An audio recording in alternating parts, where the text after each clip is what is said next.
In the last episode, we were talking about fashion, and the house that fiat built is crumbling. The house of fiat money, that is. And you can tell that in what Max finally convinced Jamie Dimon here, Bitcoin price could 10x in the next 5 years, says Jamie Dimon, CEO of JP Morgan Chase. Of course, you and I have covered him for years here, even before Bitcoin, about the shenanigans going on at, if you can call it that, shenanigans, we'll say it politely, at JP Morgan. But he was dissing Bitcoin in 2013, 2014, 2015, 2016, 2017, 2018, 2019, 2020, and now in 2021. As you predicted, he capitulated, and he's saying, hey, Bitcoin's going to 10x in the next 5 years. Yep. Jamie Dimon was critical of Bitcoin starting when it was at $200 a coin. It's now around $45,000 a coin. It's heading, as he points out, 10x from here. So he's looking for up to 450 to 500,000 a coin. And I've been telling you for years, I had this recurring dream about Jamie Dimon. He would be coming toward me at a deserted mansion in the Hamptons. And for years, he just got closer and closer. And then finally this week, he was in view. He was there on the floor weeping and sobbing and begging forgiveness. And like a good Bitcoiner, I forgive Jamie. And now he's one of us. He's now a Bitcoiner. I said the house that fiat money built is crumbling, and we see that all over the place. We've covered that in the United Kingdom, the gasoline, the petrol prices. All prices are rising across the UK, across Europe, across America, and we're starting to see shortages. A lot of it, the shortages of goods and services are caused by the shortage of workers who don't want to work anymore, but also who haven't been able to be trained because of everything being locked down for nearly 2 years now. We're heading to the second year anyway. One thing I could say about why in this sort of situation we might see Jamie Dimon going towards Bitcoin is that he sees the house of fiat money crumbling, right? And you could see that the Fed speak, how you have Fed speak that's obfuscating all their money printing and the covering up of the crimes. Well, it's starting to meet pleb speak. So here's one thing that why Jamie Dimon might want some unconfiscatable wealth is the mood, the mindset. We're always talking about the mindset, the inflationary mindset. Well, part of that is this sort of headline: Berlin votes to target corporate landlords, socialize 250,000 apartments. This was a non-binding vote, but it shows you the mood of the people. About 60% of Berlin voted to basically seize 250,000 apartments from big corporate landlords, those who owned more than 3,000 apartments. They voted non-binding, but that they wanted to seize these properties and socialize them, give them to the people. Right. As you mentioned, Bitcoin is unconfiscatable. Imagine if Marie Antoinette had Bitcoin. She may have not lost her head. And that's what Jamie Dimon's thinking about right now. But the people in Berlin are facing this huge confiscation of property. Property can be confiscated. Gold can be confiscated. Silver can be confiscated. All the money at your bank can be confiscated. All these things have been, are, and will be confiscated. There's only one asset guaranteed to increase purchasing power over time that's unconfiscatable, and that's Bitcoin. And it's great for people who just want to get some wealth for the first time in their lives, like the folks in El Salvador who are putting away 10, 20 bucks at a time. This is the first time they've had unconfiscatable hard money. Or you're Jamie Dimon and you're trying to, hightail it out of Dodge before the pitchforks and guillotines show up. Either one, you're both welcome to join the Bitcoin revolution. Right. So, where we saw an exodus of Bitcoin and Bitcoin miners was from China. And now part of it was having to do with them shutting down miners because they said about electricity and electricity costs. Well, here's a headline which does not bode well for the money printers in the West, because part of what we've been doing, and we've been living off of debt, derivatives, piled on top of that debt, piled on top of our fiat currency rails, and more Fed speak, more and more Fed printing. Now the Treasury is printing, the government is printing. everybody's printing. So everybody's chasing fewer, the same number of goods. But the goods are now shrinking in supply too because of energy prices. Suppliers in China for Apple, Tesla, Intel, Nvidia, Qualcomm, NXP, Infineon, ASE forced to halt production amid energy crackdown.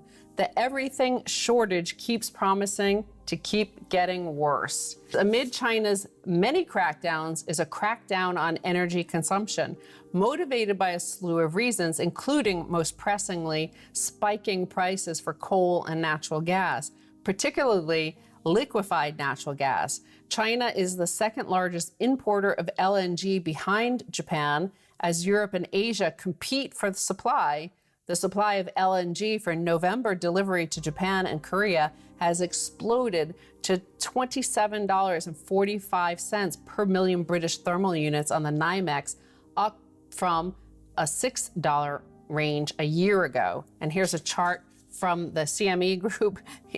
Here's a year ago, and here is now. And that's part of what's driving what's happening in Europe as well, is because right now European prices for LNG are about $15, $16, and it's probably more by the time this airs. It goes up every hourly.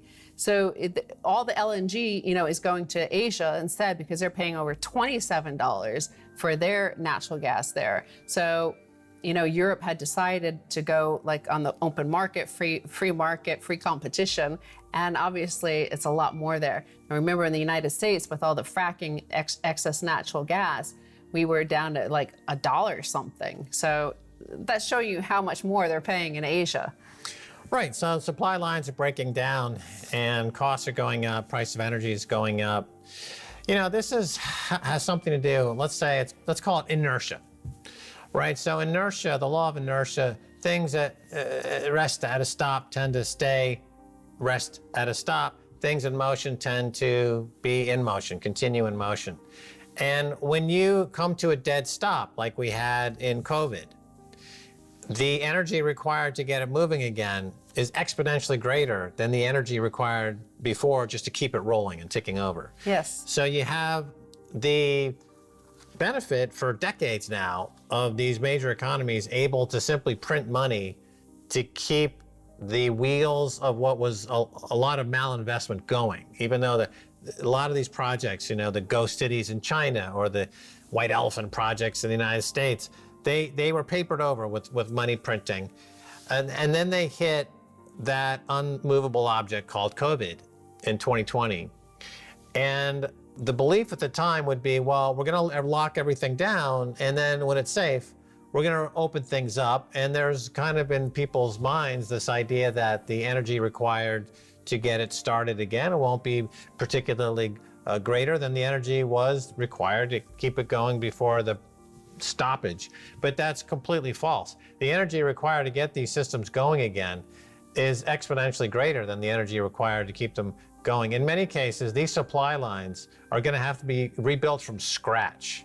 Absolutely. I mean, look at the airline industry to get, or to look at the trucking industry as it relates to energy. It takes 6 months to train somebody to drive one of those trucks. So if you lose all those drivers for various reasons due to money printing, you can't simply turn the switch and get drivers back on. You have a 6-month window that you absolutely have to respect. That's going to cause problems. Just like you can't make 12-year-old scotch in anything less than 12 years. That's one of the facts. That's a truism in the 12-year scotch business. If you have drivers that require 6 months of training before they can drive a gas rig, you can't.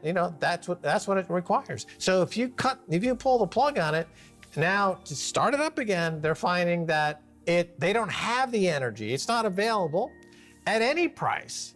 And what's happening to the price? It's going up. And by the way, all the money they printed is still sloshing around, and that's causing inflation. And so systemically speaking, this is the Jim Rickards moment that he spoke about, that snowflake on the mountainside that starts the avalanche. He's a systems analyst, Jim Rickards. He's written many books, look him up. And I think this is the avalanche. This could be the avalanche, and it is the house of that fiat money built is crumbling. And it's interesting that if you look at it, the globalized economy built on top of geopolitics. Now, geopolitics is based around mutually assured destruction. That's how it keeps it a consensus model on the politics stage. It is like not of mutual cooperation, but mutual destruction. We will kill each other. On top of this, that geopolitics, you built this economy that we didn't even realize was mutually assured destruction happening, that one piece goes and the whole thing falls apart. I mean, it's kind of tied to what Warren Buffett said about the weapons of mass financial destruction that are, is the spaghetti tying all of this globalized system together. And now we're seeing that because of COVID and the supply chain disruptions and the disruptions to the education system, not only for children and young people, but also for universities and for the sort of schools and training programs that teach the plumbers, the people who maintain the electric grid, or the people who maintain the supply grid, the logistics grid. If those new people aren't coming online because they haven't been trained for the last year and a half, we're nearing 2 years now.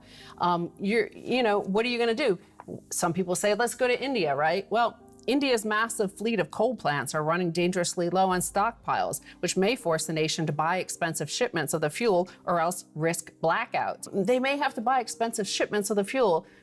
As we just covered, China is also out there trying to find expensive shipments, and Japan. So everybody's racing to get some of these, there's panic buying on the nation state level. And the next panic buying will be of Bitcoin. Right. Well, the incentives in the traditional economy are not well organized because economics is a social science and not a hard science like physics or chemistry. But Bitcoin is the hard science of money. It is the first time you have algorithmic, mathematically pristine and perfect money. That's the first time in history.